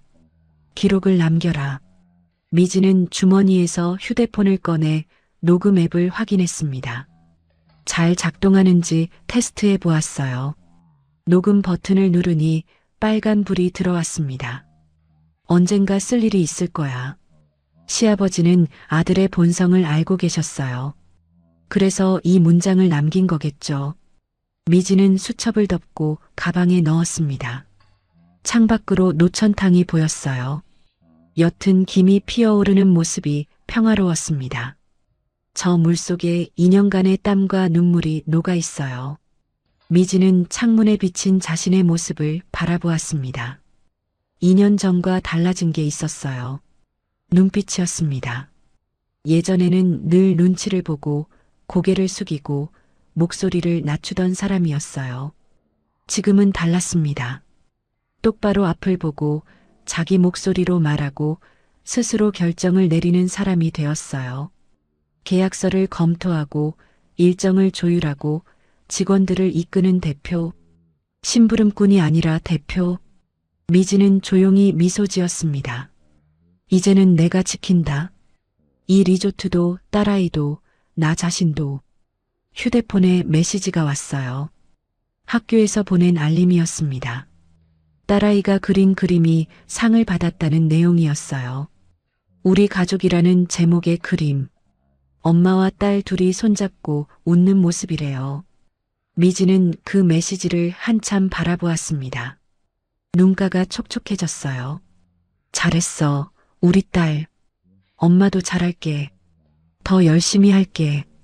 창밖에서 첫 손님을 태운 셔틀버스가 도착했습니다. 직원들이 분주히 움직이기 시작했어요. 새로운 시작이었습니다. 비슷한 시기 한빛헬스 본사 재호의 얼굴에는 그늘이 짙게 드리워져 있었습니다. 회사가 위기였어요. 건강식품 원료 표기 문제로 식약처 조사를 받게 되었고 주요 거래처들이 하나둘 계약을 끊기 시작했습니다. 주가는 연일 떨어지고 언론에서는 한빛헬스 원료 조작 의혹이라는 기사가 쏟아졌어요. 어떻게 할 거야, 재호야? 오선자가 다급하게 물었습니다. 누군가한테 책임을 넘겨야 해요. 안 그러면 대표인 제가 다 뒤집어 쓰게 생겼어요. 재호가 이마를 짚으며 말했어요. 누구한테? 미진이요. 오선자의 눈이 번쩍 떠졌습니다. 미진이? 걔한테 어떻게? 미진이 이름으로 된 서류가 몇 개 있어요. 결혼하고 나서 회사 일 도울 때 만들어둔 거. 그걸 잘 활용해서 서류 몇 개만 꾸미면 미진이한테 다 덮어 씌울 수 있어요. 수경이 옆에서 끼어들었어요. 그거 좋은 생각인데요, 오빠. 어차피 그 여자 지금 어딘가에서 거지처럼 살고 있을 거예요. 돈 좀 쥐어주고 도장 하나 받아오면 끝이에요. 오선자가 고개를 끄덕였습니다. 그래, 그럼 얼른 불러라. 재호는 휴대폰을 들어 미진에게 전화를 걸었어요. 신호음이 몇 번 울린 뒤 미진의 목소리가 들렸습니다. 여보세요. 미진아, 나야. 회사 건으로 잠깐 만나자. 네 도움이 필요해. 잠깐 침묵이 흘렀어요. 2년 만에 듣는 전 남편 목소리에 미진은 어떤 감정이 들었을까요? 도움이요? 미진의 목소리는 담담했습니다. 예전처럼 떨리거나 주눅 들지 않았어요. 그래, 중요한 일이야. 서울로 올라와. 서울에서 못 만나요. 뭐? 그때 저한테 준 그 땅 알죠? 그 쓰레기 땅. 거기로 오세요. 아니면 전 못 만나요. 재호는 잠깐 말문이 막혔어요. 강원도? 그 불모지? 네. 바쁘시면 안 오셔도 돼요. 끊을게요. 잠깐. 재호는 다급히 말했지만 전화는 이미 끊긴 뒤였습니다. 오선자가 인상을 찌푸렸어요. 뭐래? 안 온대? 강원도로 오래요. 그 땅으로. 거기 아무것도 없는 데를 왜 거길 아직도 갖고 있었어? 끝까지 극성이네. 오선자가 혀를 찼습니다. 수경이 가볍게 웃었어요. 뭐 좋잖아요. 가서 도장만 받아오면 끝인데. 드라이브 삼아 다녀오죠. 산골에서 찌들어 사는 그 여자 꼴도 볼 겸. 재호는 잠시 생각하다가 고개를 끄덕였어요. 그래, 가자. 어차피 미진이 서류 없으면 안 되니까. 다음 날 아침 검은색 세단이 서울을 출발했습니다. 재호가 운전하고 조수석에는 수경, 뒷좌석에는 오선자가 앉았어요. 고속도로를 타고 강원도로 향하는 동안 세 사람은 편하게 수다를 떨었습니다. 산골에서 어떻게 살고 있을까? 움막이라도 짓고 있으려나? 오선자가 비웃듯 말했어요. 그러게요. 돈도 없이 내쫓겼는데 아마 완전 거지꼴이 됐을걸요. 애는 어떻게 키우고 있는지. 수경이 맞장구 쳤습니다. 우리 오는 줄 알면 얼마나 떨고 있을까. 2년 만에 전 남편이 찾아오니까요. 재호도 여유로운 표정이었어요. 그 여자 원래 눈치 보는 스타일이잖아. 한번 눌러주면 고분고분 도장 찍을 거야. 오선자가 창밖을 바라보며 콧방귀를 뀌었습니다. 그러게. 강원도 산골까지 가서 뭐라고 산다고. 차라리 서울 와서 허드렛 일이라도 하지. 즉, 미진이 어떤 꼴이 되어 있든 자신들에게 필요한 건 도장 하나뿐이니까요. 그것만 받으면 책임을 떠넘길 수 있어요. 세 사람은 내심 기대하고 있었습니다.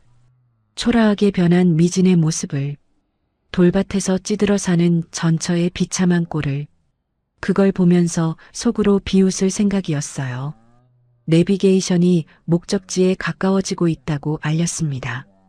거의 다 왔네. 재호가 창밖을 바라보았어요. 산길이 계속되고 있었습니다. 예상대로 돌밭과 잡초가 보였어요. 봐, 역시 불모지잖아. 변한 게 없네. 오선자가 만족스럽게 말했습니다. 그런데 다음 커브를 도는 순간 세 사람은 동시에 입을 다물었어요. 깔끔하게 닦인 도로가 나오고 도로 주변은 아늑하면서도 편안한 마음이 절로 생기는 나무들이 심어져 있었어요.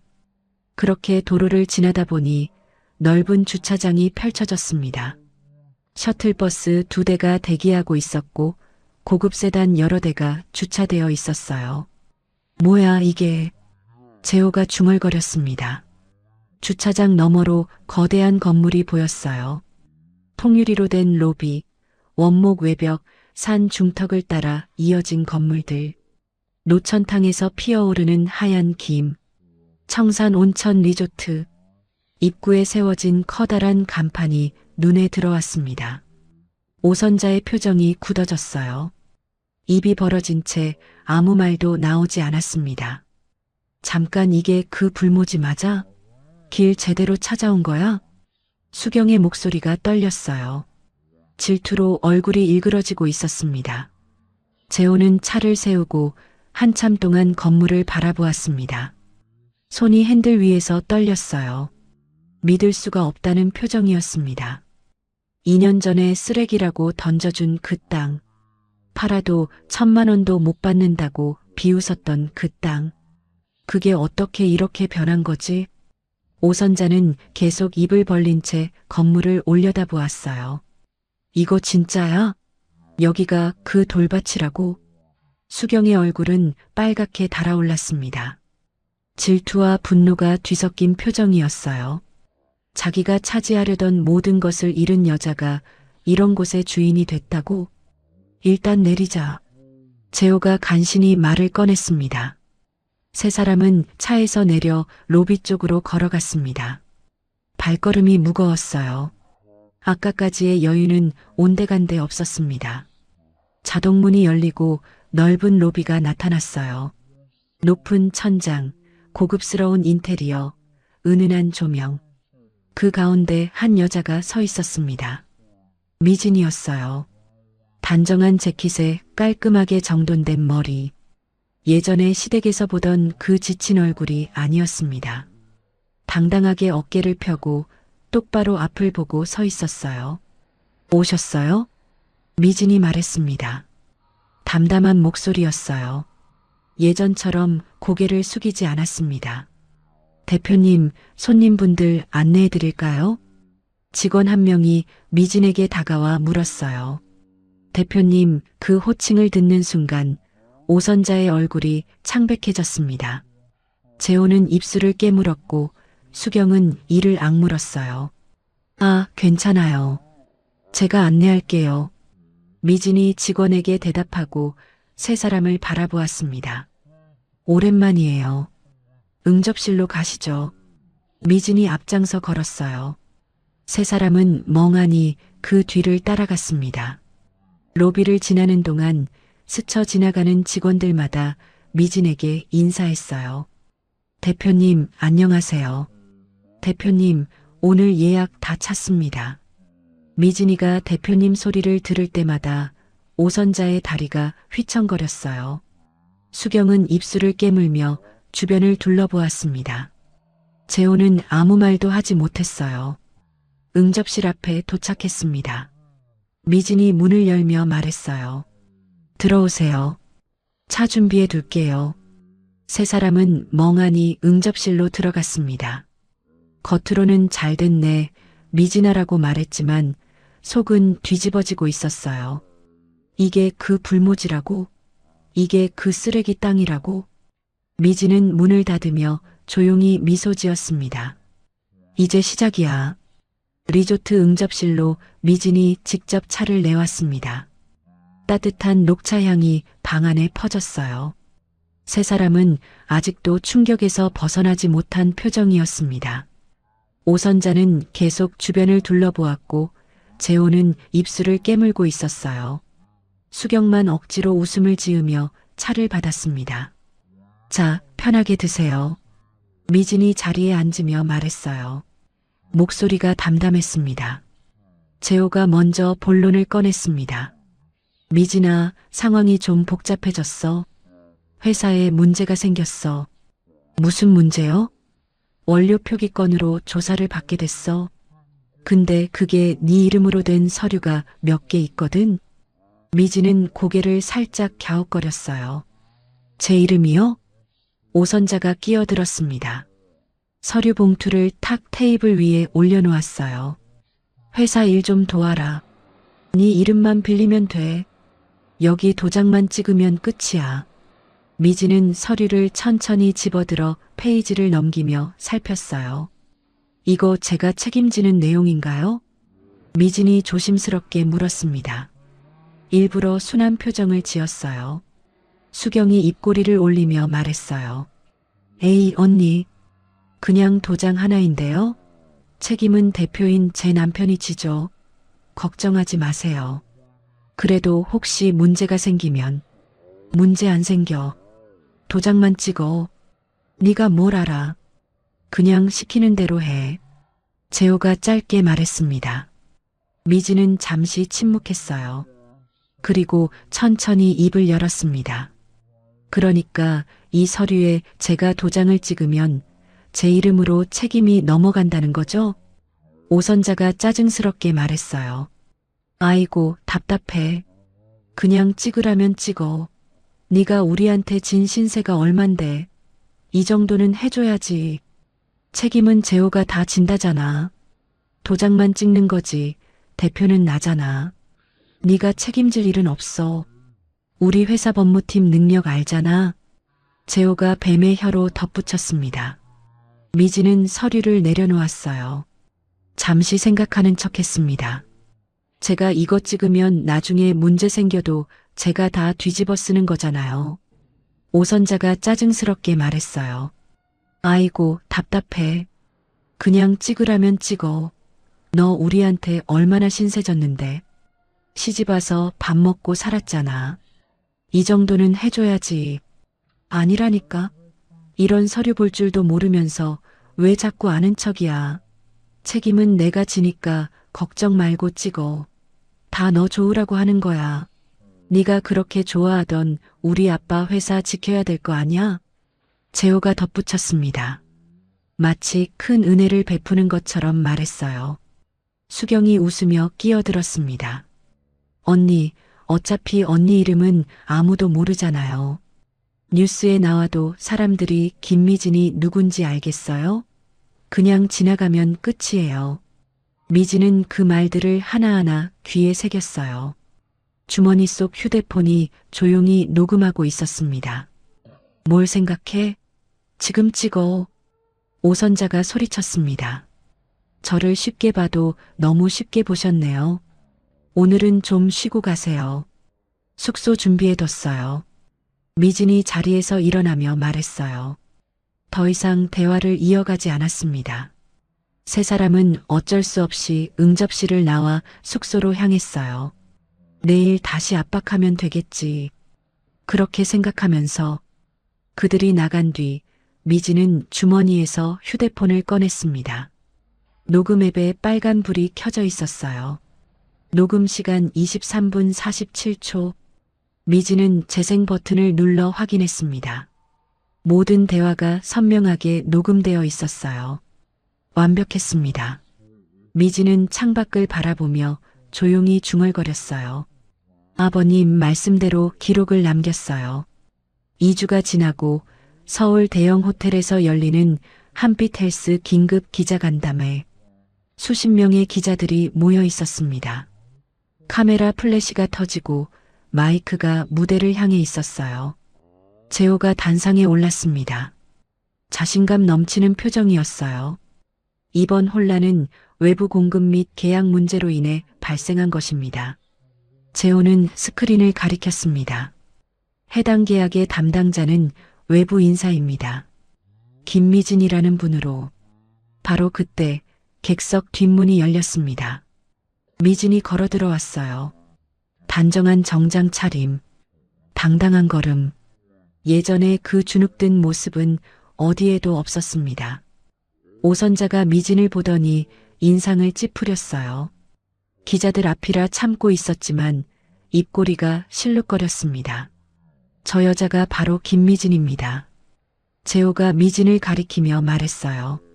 원래 저희 집안일을 돕던 사람인데 회사 서류 처리를 맡겼다가 이런 일이. 오선자가 끼어들었습니다. 마이크를 빼앗듯 잡았어요. 원래 몸 쓰는 일하던 사람이라 그를 잘 못 알아봐서 실수한 거예요. 저희도 피해자입니다. 기자들 사이에서 웅성거림이 일었어요. 미진은 묵묵히 앞으로 걸어갔습니다. 잠깐만요. 미진이 입을 열자 기자들의 시선이 쏠렸어요. 제가 직접 보여드릴 게 있습니다.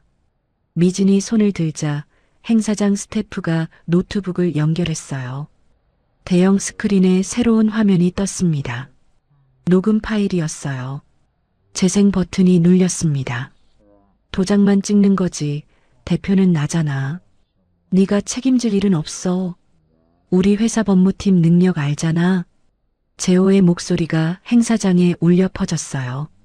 책임은 대표인 제 남편이 지죠. 걱정하지 마세요. 수경의 목소리가 이어졌습니다. 도장만 찍어. 네가 뭘 알아?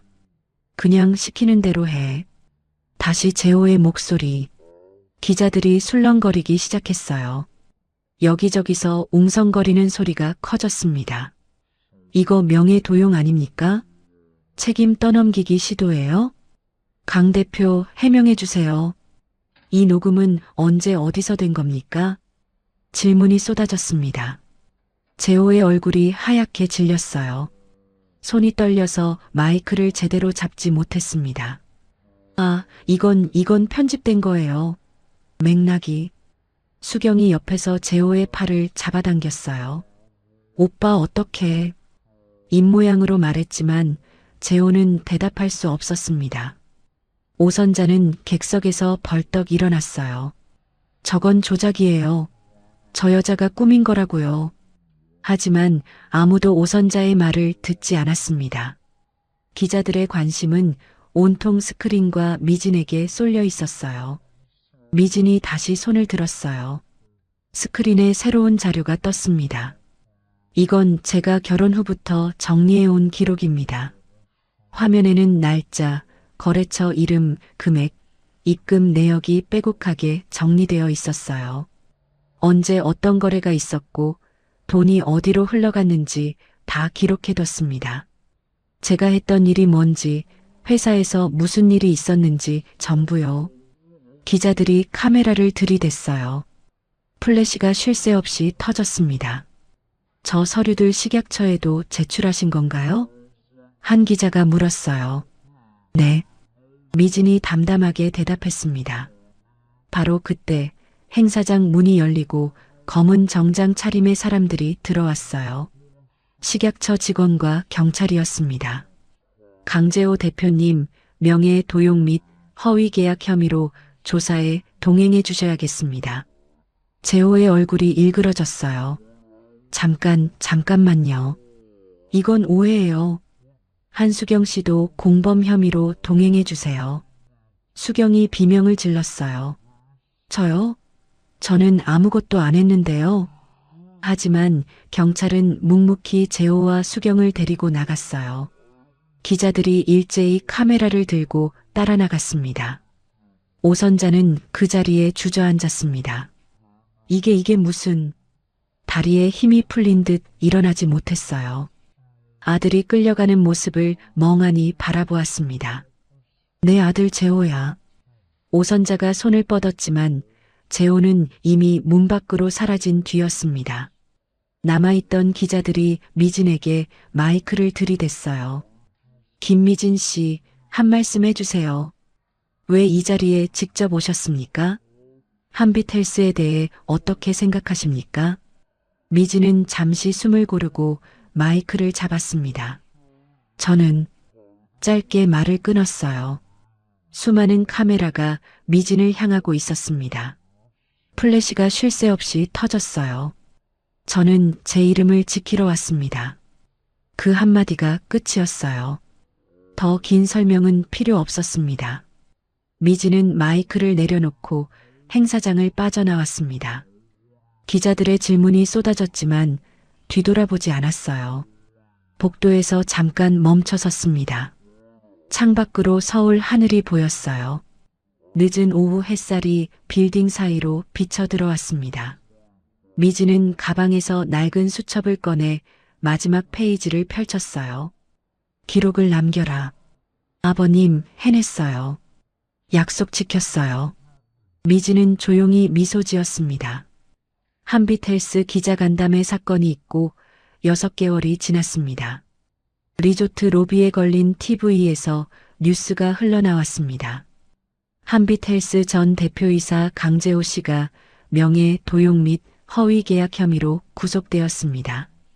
검찰은 강 씨가 전 배우자의 이름을 무단으로 사용해 수백억 원대의 부실 계약을 체결한 것으로 보고 있습니다. 한편 공범으로 지목된 한수경 씨도 함께 기소되어 미진은 리모컨을 들어 TV를 껐어요. 창밖으로 노천탕에서 피어오르는 김이 보였습니다. 손님들이 따뜻한 물에 몸을 담그고 있었어요. 웃음소리가 희미하게 들려왔습니다. 미진의 표정은 담담했어요. 후련하지 않았냐고요? 솔직히 말하면 처음엔 조금 후련했습니다. 그 사람들이 저지른 일에 대한 대가를 치르게 됐으니까요. 하지만 그뿐이었어요. 복수가 목적이 아니었습니다. 미진이 원했던 건 자기 이름을 지키는 것, 그리고 딸과 함께 평범하게 사는 것. 그게 전부였어요. 대표님, 오늘 마을 어르신들 오시는 날이에요. 직원이 다가와 말했습니다. 응, 알아. 탕 온도 확인했어? 네, 적당해요. 식당에 점심 준비도 다 됐고요. 미진은 고개를 끄덕이며 로비를 나섰어요. 리조트 입구에 현수막이 걸려 있었습니다.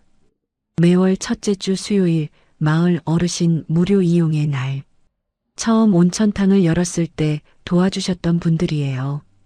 비닐하우스 칠 때 손 보태주신 분, 자재 나를 때 트럭 빌려주신 분, 공사비가 밀렸을 때 급하게 돈 빌려주신 분, 미진이 힘들 때 밥 한 끼 챙겨주신 분. 그분들 덕분에 여기까지 올 수 있었습니다. 이건 사업 전략이 아니었어요. 진심으로 감사하는 마음이었습니다. 미진아. 마을 할머니 한 분이 손을 흔들며 다가왔어요. 아이고, 대표님이라고 불러야 하는데 자꾸 미진아 하게 돼. 버릇이 안 고쳐지네. 괜찮아요, 할머니.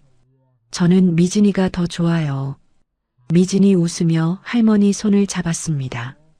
거칠고 투박한 손이었지만 따뜻했어요. 오늘 탕 물 좋아. 어제 비 와서 그런가 물이 더 부드러워. 그래요? 천천히 들어가세요. 점심도 드시고 가시고요. 오늘 된장찌개 끓였어요. 아이고, 된장찌개까지. 호강이다, 호강이야. 어르신들이 한 분 한 분 들어오셨어요. 미진은 일일이 인사를 드렸습니다. 처음 이 마을에 왔을 때 돌밭 앞에서 절망하던 미진을 구해준 분들이에요. 이분들이 미진의 새 가족이었습니다. 오후가 되었습니다. 미진은 사무실에서 서류를 검토하고 있었어요. 다음 달 예약 현황, 직원 급여 명세서, 시설 점검 일정. 예전에는 남편 회사 서류나 정리해주던 사람이었는데 이제는 자기 회사를 운영하고 있었습니다. 그때 직원이 급하게 들어왔어요. 대표님, 저기 손님이 오셨는데요. 누구? 그게 오선자라는 분이요. 대표님 만나러 왔다고. 미진의 손이 잠깐 멈췄습니다. 오선자 6개월 만이었어요. 어디 있어? 로비에요. 미진은 서류를 내려놓고 자리에서 일어났습니다. 로비로 나가니 오선자가 서 있었어요. 6개월 전과 완전히 달라진 모습이었습니다. 머리는 흐트러져 있었고 얼굴에는 주름이 깊게 패어 있었어요. 옷도 예전처럼 깔끔하지 않았습니다. 명품 가방 대신 낡은 손가방을 들고 있었어요. 아들이 구속되고 며느리도 기소되고 회사는 망했으니까요. 주변 사람들은 하나둘 떠나갔을 거예요. 돈이 없으면 친구도 없는 게 세상이니까. 오선자가 미진을 보았습니다. 예전 같으면 당장 소리를 질렀을 거예요. 이게 다 너 때문이야. 하면서. 하지만 지금 오선자는 입을 열지 못했습니다. 목이 막힌 것처럼. 로비를 지나가던 직원이 미진에게 인사했어요. 대표님, 3층 청소 다 끝났어요. 수고했어요. 또 다른 직원이 다가왔습니다. 대표님, 내일 단체 손님 버스 시간 확인했어요. 고마워요. 수고해요. 대표님, 대표님, 대표님, 그 호칭을 들을 때마다 오선자의 눈이 흔들렸어요. 2년 전 자기가 심부름꾼이라고 불렀던 여자가 지금은 이 큰 리조트의 대표였습니다. 오선자가 떨리는 목소리로 입을 열었어요. 미진아. 미진은 오선자를 바라보았습니다. 표정은 담담했어요. 분노도 원망도 슬픔도 없었습니다. 네, 어머님. 미진이 조용히 말했어요. 오선자의 눈에 잠깐 희망 같은 게 스쳤습니다. 어머님이라고 불렀으니까. 혹시 도와줄 생각이. 무슨 일로 오셨어요? 미진의 목소리는 차갑지 않았지만 따뜻하지도 않았어요. 그냥 담담했습니다. 오선자가 입술을 달싹거렸어요. 뭔가 말하려는 것 같았습니다.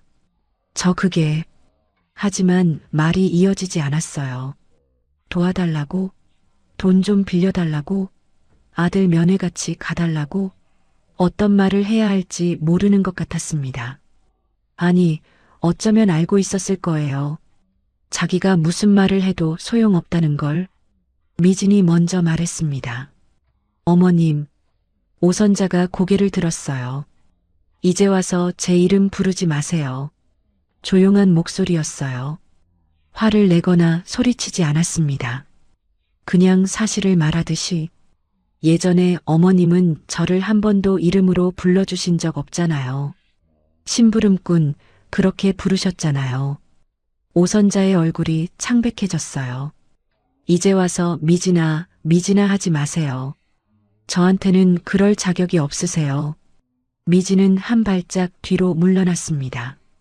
돌아가세요. 저는 더 이상 그 집 사람이 아니에요. 어머님이라고 불러드리는 것도 오늘이 마지막이에요. 오선자는 아무 말도 하지 못했어요. 입술만 파르르 떨렸습니다. 전애가 갈 데가 없어서. 오선자가 겨우 말을 꺼냈어요.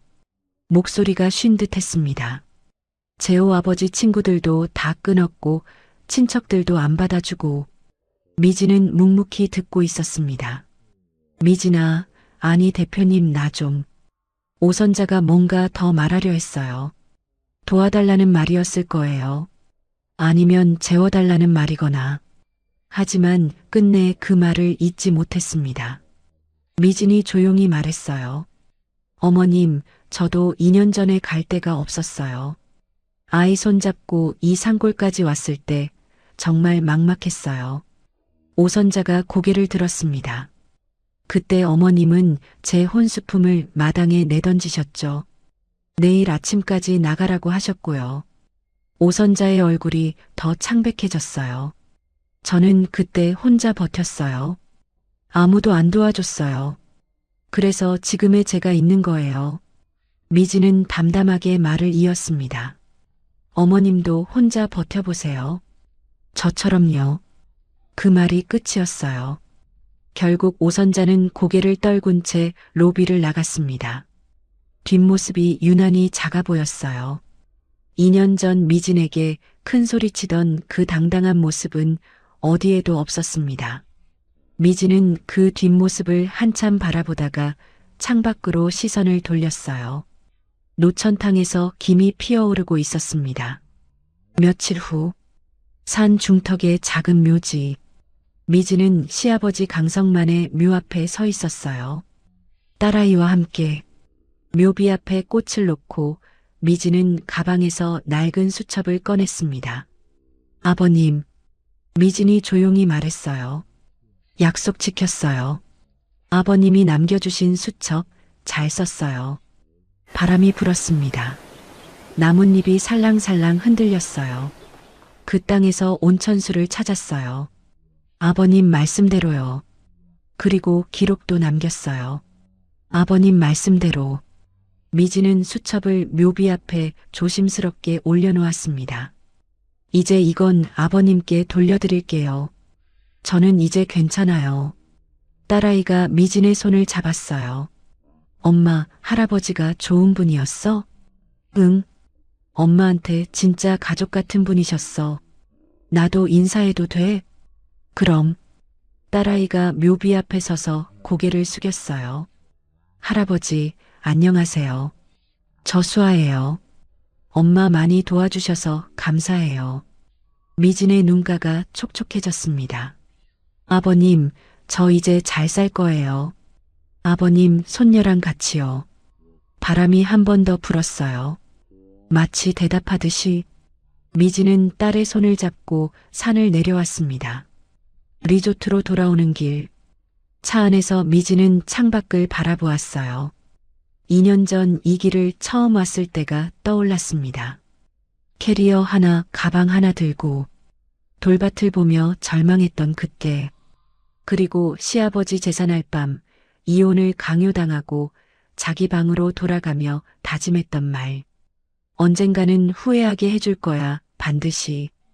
미진은 조용히 웃었어요. 후회하게 만들었을까요? 아마 그랬을 거예요. 하지만 그게 중요한 건 아니었습니다. 중요한 건 미진이 자기 삶을 되찾았다는 것, 자기 이름을 지켰다는 것, 딸과 함께 당당하게 살고 있다는 것. 그것만으로 충분했어요. 리조트에 도착했습니다. 직원들이 미진을 반겼어요. 대표님 다녀오셨어요? 응, 수고했어요. 딸아이가 리조트 마당으로 뛰어갔습니다. 마을 아이들이 놀고 있었어요. 금방 어울려 뛰어다녔습니다. 미진은 그 모습을 바라보며 서 있었어요. 노천탕에서 김이 피어올랐습니다. 손님들의 웃음소리가 들렸어요. 직원들이 분주히 움직이고 아이들이 뛰어놀았습니다. 이게 미진이 만든 세상이었어요. 누군가의 심부름꾼이 아닌 김미진으로서 만든 세상. 미진은 하늘을 올려다보았습니다. 맑았어요. 그리고 미진은 드디어 누구의 심부름꾼도 아닌 김미진으로 살기 시작했습니다. 여러분, 오늘 이야기 어떠셨어요? 미진이가 시어머니에게 심부름꾼이라는 소리를 들었을 때 화가 나고 속상하셨나요? 시집와서 그렇게 열심히 살았는데 돌아온 게 그 한마디라니. 그런데요, 이 이야기에서 제가 가장 좋았던 건 미진이가 복수에만 매달리지 않았다는 거예요. 물론 잘못한 사람들은 벌을 받았죠. 하지만 미진이한테 정말 중요했던 건 본인의 인생을 되찾는 거였잖아요. 누구의 며느리, 누구의 아내, 누구의 심부름꾼이 아니라 그냥 김미진으로 사는 것. 그게 진짜 행복이었던 것 같아요. 혹시 지금 이 영상을 보시는 분들 중에 미진이처럼 힘드신 분 계실까요? 혹은 미진이처럼 세상이 무너지는 경험을 하셨던 분들 계실까요? 가족한테 무시당하거나 열심히 해도 인정 못 받거나 내 이름이 잊혀져 가는 삶을 살아오신 분들이요. 그분들께 말씀드리고 싶어요. 지금은 힘들어도 포기하지 마세요. 미진이도 처음엔 아무것도 없는 불모지 같은 땅 앞에서 주저앉았잖아요. 근데 끝까지 버텼더니 길이 열렸어요. 여러분한테도 분명히 그런 날이 올 거예요. 이야기처럼 엄청난 일이 아니어도 평범한 행복을 느끼시는 그런 날이 올 거예요. 자, 그럼 오늘 이야기는 여기에서 마무리하고 여러분께 질문 하나 드릴게요. 여러분은 지금 내 인생을 살고 계신가요? 댓글로 여러분의 생각 들려주세요. 오늘 이야기가 마음에 남으셨다면 구독과 알림으로 다음 만남을 예약해두세요. 우리네 드라마 극장이 다시 찾아갑니다.